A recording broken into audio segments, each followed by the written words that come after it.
Nedaleko od mjesta Srbulici obitelj s dvoje male djece 12 godina živjela je bez struje.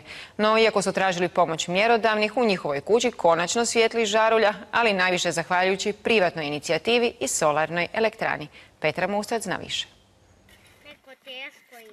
Petogodišnja Milica crta vani, koristi danje svjetlo jer u njezinoj kući nema struje pa joj svaki sunčani dan dobro dođe. Ne mogu da crtam zato što je mrak veliki i onda ide se spavat. Milica će od sada moći crtati i kad padne mrak jer je postavljena mini elektrana koja će obitelji omogućiti da i oni u 2012. godini imaju električnu energiju.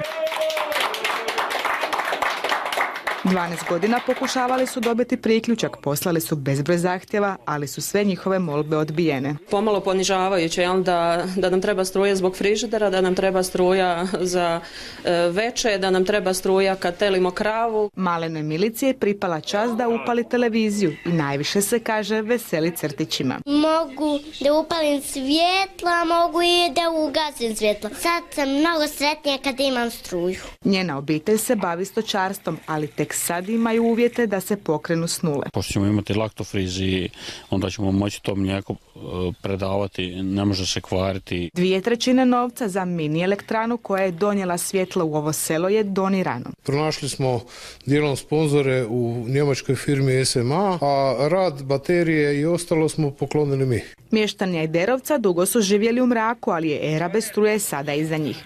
Taj dan još uvijek čeka 127 kućanstava u Lici koji žive bez elementarnih životnih uvjeta u 21. stoljeću.